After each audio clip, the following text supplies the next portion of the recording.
Hey everyone, this is Rob from the future. Now, this week's vlog is all about an 8-day trip across the UK, from the south of the UK almost to the very north of the UK, visiting friends in Yorkshire and Scotland and York.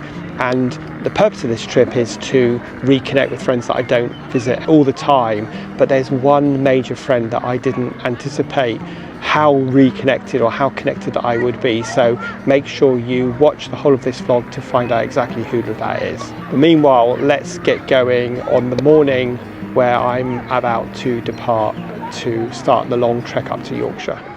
It's always sad saying goodbye to James, but sadly he has to work and I'm retired and he never wants to hold me back from travelling, so I am embarking on this epic journey alone. But don't worry, I will be socialising with many friends along the way. So first things first, get the car loaded up, set the sat-nav in my car and hit the road. Now, I planned my journey all the way through to try and avoid rush hours, so I left at 9 o'clock on a Saturday morning. The traffic wasn't too bad, and I'll talk more about the challenges of driving an electric car this far throughout this video, but suffice it to say, to be honest, it was pretty straightforward, as you will see. Stopped in Rotherham to charge the car for a bit at a rather posh service station, so I'm gonna have a look what that's like. Goodness, this place is amazing. It's so clean, and as you can see, it's not that busy. So while my car charges, I am going to grab a coffee. I've literally gone in and bought a sandwich, and it's already at 92%, and it's cost me £12 to charge the car at a Tesla supercharger. So far so good. Let's carry on the journey. I actually made really good time on this trip, in fact record time, and I got up to Yorkshire in under 5 hours, and I could have actually driven all the way without stopping and got it closer to maybe 4.5 hours. I don't know about you, but I always find when I'm driving in new areas it's much more interesting than those familiar roads when you first leave home. So I arrived safe and sound in Yorkshire after a really easy drive. I could have probably got here in under 4 hours. As you can see, the weather has been fantastic. Last night we went out with some friends and drunk way too much, and this morning we've just been having coffee, sitting in the garden, and look at the fantastic view of Yorkshire from my friend's garden. We were saying, when the weather is like it is at the moment, it's you can't really beat the UK. And I didn't put any sunscreen on yesterday. You can probably see I caught the sun, so I got factor 50 on today. Anyway, we are off out to a farm shop now. So we've come to the Thorncliffe farm shop. We just had a really nice breakfast. It's really busy today. This is apparently a TV aerial that was built in the 1970s. It's definitely a landmark around here. And then there's plants and food stuff inside, and then a cafe over there. Let's have a look inside. There's the farm shop with lots of lovely food and more typical delicatessen.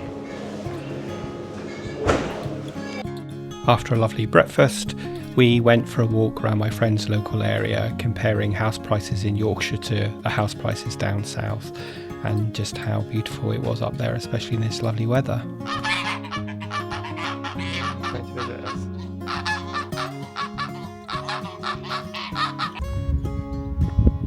Views of lovely places. Imagine that being your view from the front garden.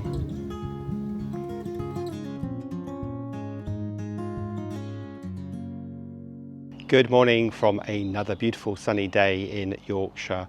I left my friends in Lepton and I've driven towards Harrogate, and I stayed overnight with my friends Zoe and Raf, and it's been really wonderful reconnecting with friends who I only see once or twice a year, but as soon as we connect together, you know, it's as if we were never apart, and it's so lovely. Today I am leaving and heading over the border into Scotland to visit my friends Donald and Darren, who live in Peebles, and I'm looking forward to going there. And then I'm heading even further north up to Pitlochry via Stirling, so excited to visit some places that I've never been before, and of course with this amazing beautiful weather I am super blessed, and this country, or Great Britain, is an amazing place to be when the weather is like this. So I will see you on the road. You know, they often say you should focus on the journey, not the destination, and that is a really good lesson for me to learn on this trip, to live more in the present. And the countryside was absolutely stunning. I'm not really sure that the video really captures how beautiful it was, especially in this sunny weather. Welcome to Peebles. I've had an absolutely stunning drive that you will have seen some of, and I'm a bit early to meet my friends, so I'm having a wander around town beforehand. You can see there's a stunning church up ahead, and what a beautiful day. It's been absolutely stunning the whole way, and it's so nice to be back in Scotland again. So let's have a wander around and see what we can find.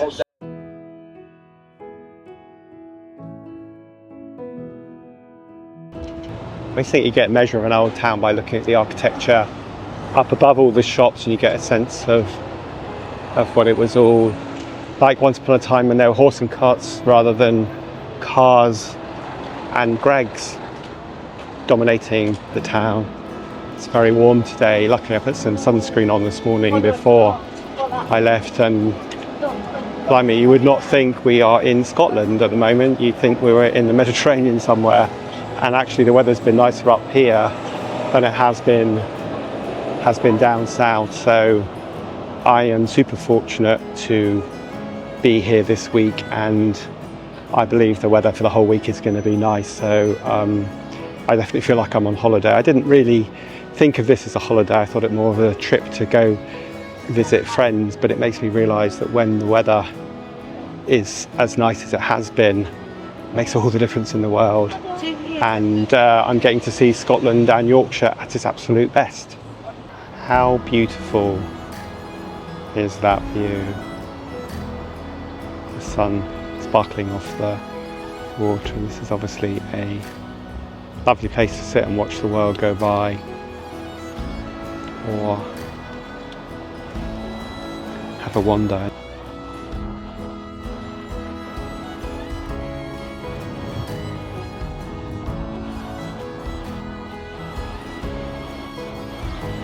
It is stunningly beautiful. So there's a crane over there, if you can see that. And, is it a crane? I think so, yeah. And, just by the bridge, just there. Let's see if we can get a closer view of it. There he is, finally. There we go. Doing my best, David Attenborough. I suspect there's a nest there, or building a nest. So after a lovely chilled evening with my friends in Peebles, I've charged my car up and I've driven to Linlithgow. I've never been to Linlithgow before. Supposed to be a beautiful loch and an old castle and things here, so let's see if we can find them. Well, I'm walking towards the loch and found this lovely walk through the park.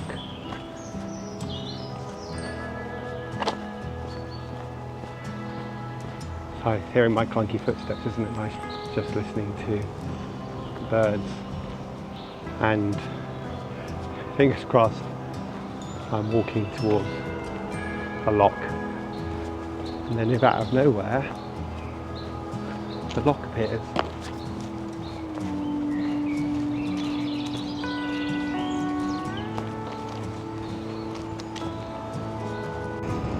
So here we are down at the lake. It's a bit windy, so hopefully you can hear me, but look how stunningly beautiful that all is. Lovely old house nestled in the hills over there. What a lovely place to come and have a wander. So there is ye olde wolde castle. I will actually research this when I edit the video and put some information beneath about the castle. So here we go. It's Linlithgow Palace.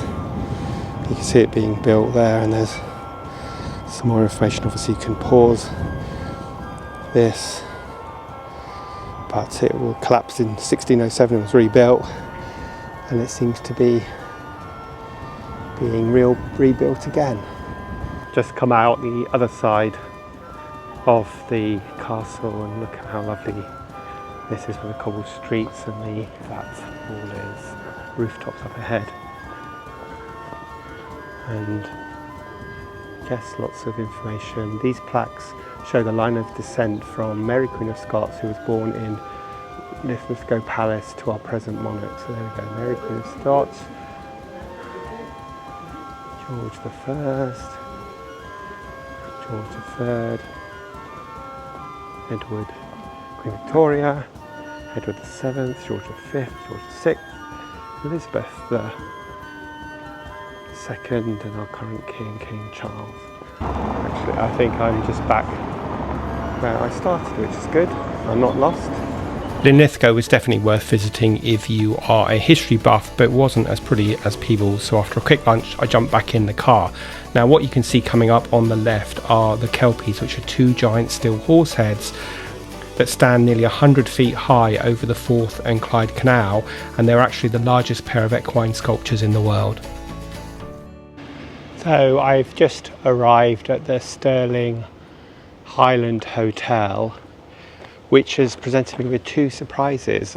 First of all, it's bloody huge. I thought it was going to be some kind of little boutique hotel in the countryside, but it's actually a massive hotel, which is fine. And second of all, it is right in the centre of Stirling. So this is the front of the hotel, and as I said, it's right in the town centre. So I'm going to go down these steps here, and then apparently you walk down, oh, let's go down here, and then you walk down the hill. Well, you can see in the city centre is just there. This was really easy to find, and luckily the hotel has free parking as well, which is super useful because in a town centre it's usually expensive. And it's only it's 4:15, so I've got some time to go and explore. And of course, as we head into summer in Scotland, it gets dark very late. At the moment it's getting dark about 9 o'clock, but come the middle of June next month, it will pretty much be light all night, or certainly until very late. But of course they have to contend with the flip side of that, which is that it gets dark very early in the winter and stays kind of dark all day. Anyway, let's see what we can find. Centre of town, and just walking down the High Street, which at first glance looked like your typical high street with all of the places you would expect to find. Just because I want to make good content for you guys, I've walked all the way up to the top of the hill, so if I'm out of breath that's why, to come and visit the castle. And you can see there's the old jail.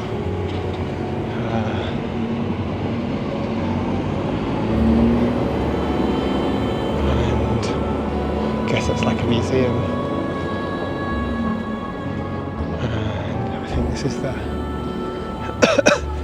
oh, I don't know what this is. I thought to say it's a castle, but it doesn't look like a castle, does it? It looks like a cathedral.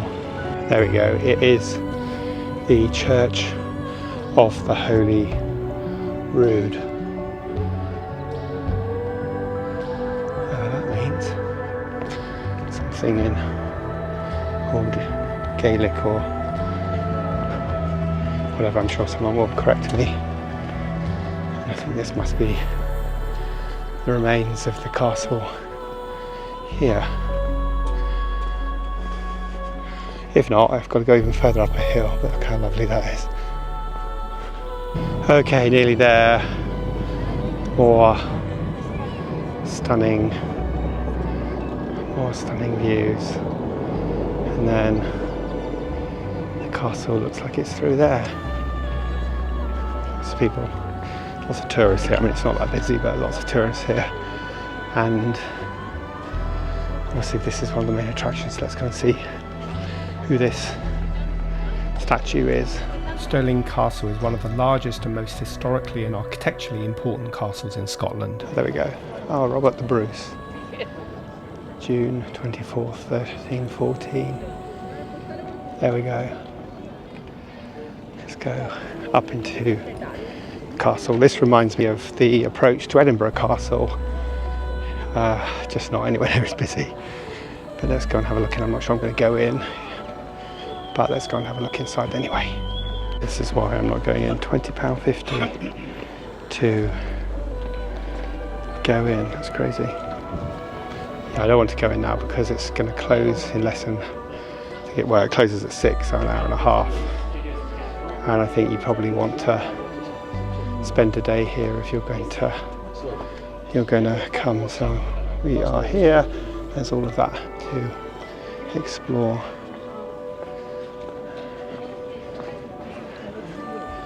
And sadly we can't get much of a view of it from here. To see a cannon poking out there. And of course, exit through the shop. Let's go and have a look in the shop at the very least. You can get an audio tour here if you want. And then all the normal things you'd expect to find in a castle gift shop. After a sad lonely meal for one at the hotel and a good night's sleep, I was up early and on the road to my next destination of Pitlochry. But before we hit the road, let's charge the car quickly. You might be wondering what it's like to drive all this way up to Scotland in an electric car, and I just want to say it's dead easy. There has been plenty of places to stop, and actually if I can find a Tesla supercharger, it's much cheaper to charge than using public chargers.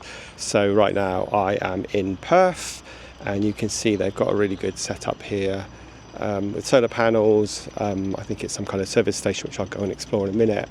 And I am going to try and charge my car as full as I can, because then I head up into Pitlochry to meet my friends, and I'm not sure when I'll get a charger. Hopefully I won't need to then charge until I get home, but you can see I got here about 5 minutes ago at 41%, it's now at 54, and it'll take 40 minutes to charge. Anyway, I just thought for anybody that is interested and perhaps has an electric car and thinking about doing a long road trip like this, then to be quite honest, it's dead easy and so much cheaper than coming up by train, so much cheaper than flying and easier, and a lot cheaper than a combustion engine buying petrol or diesel as well.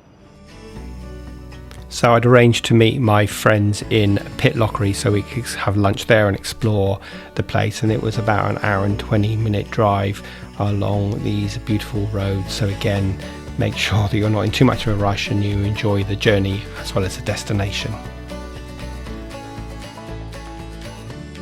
So I just arrived in Pitlochry on another stunningly beautiful day, and we'll do a walk around the town, but it looks very pretty. And let's just look at some house prices.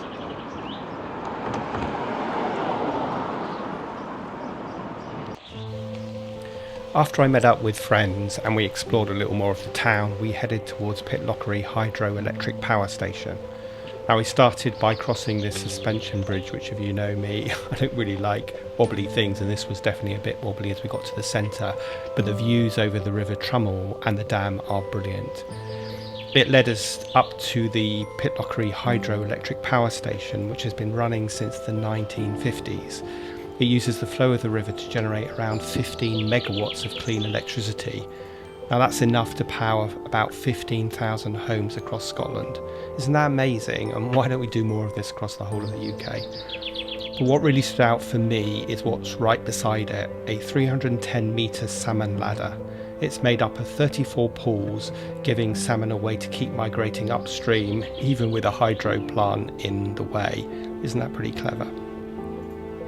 It's one of those rare examples where engineering and nature actually work together, and 70 years on it's still doing a great job and doing it really well.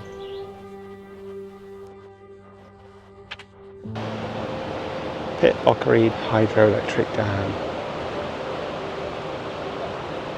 So clever, and lots of, I've seen a few salmon jumping out of the water, but of course we won't see one now. So this is the salmon ladder, and there was just, oh, there we go, there's one. If you want to pause the video, you can read all about how the salmon move through the dam. So kind of good when they built this that they thought about that. And here's why salmon thrive in Scotland.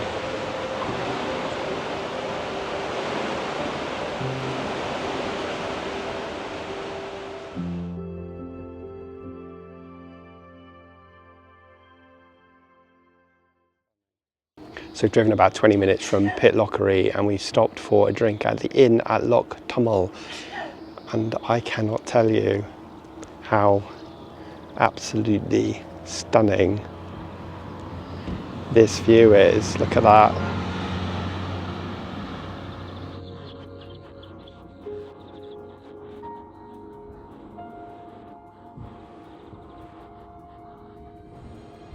We're in Loch Rannoch, and this is Loch Rannoch, and this is the view from the terrace. And I know I sound like a complete scratch record, but blimey, what a beautiful view on a beautiful, stunning day. And we are going to be doing some, hopefully not too strenuous, walks over here in the next few days. And it does feel a bit like we are in the middle of nowhere, driving through lots of windy roads to get here, but I should definitely be sitting down here admiring that view for some time. I don't think it's ever going to get boring or dull sitting here looking at that view. Good morning. We are up and about really early this morning to go on a bit of a hike in this beautiful forest. You can see it's going to be another lovely day again, although it's rather chilly at the moment.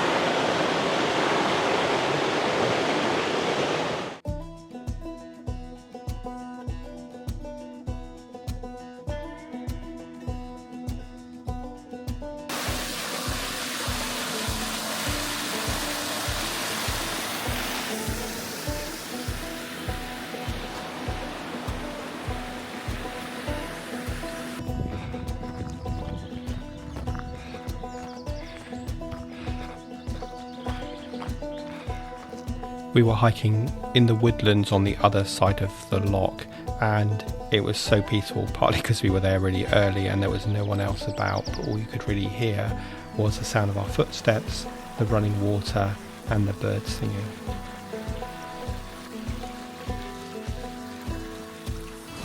We ended up doing about an 8-kilometre hike, started going uphill but got fairly flat. It wasn't too difficult. And by the time we were finished, we were ready for a well-deserved breakfast.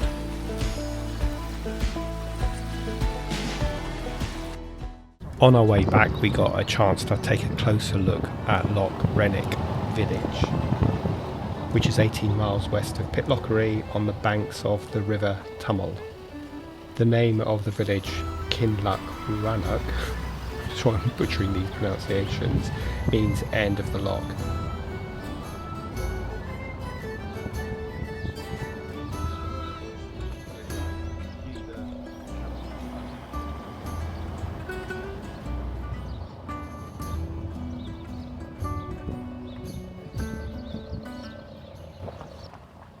Quick pit stop to take a closer look at Loch Rannoch.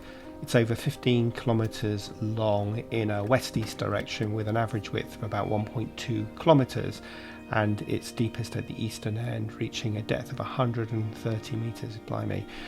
And as I head down to the loch itself, just take a closer look and see how absolutely crystal clear it was. And on our hike this morning, we were really lucky at how still it almost looks like a glass mirror, and apparently it's not very often like that, so we were really fortunate. So after our hike and seeing the beauty of nature, we decided to do a bit of retail therapy and headed to the local shopping mall, which is so far removed from what you think it might be, as you'll see. So I think I'm going to end this week's video on a bit of a cliffhanger as I head over to this shopping mall that looks so unlike any other shopping mall that you and I have ever seen. So make sure you join me next week, where we will be exploring the shopping mall. I'll be also going to some beautiful gardens as we head up to my friend's house in Crowell. We'll be going to the beautiful town of St Andrews, having the best fish and chips that I've ever had, exploring lots of lovely little fishing villages, and then heading back down south via the beautiful city of York. So I'll see you next week for the next episode of this two-part Scottish trip.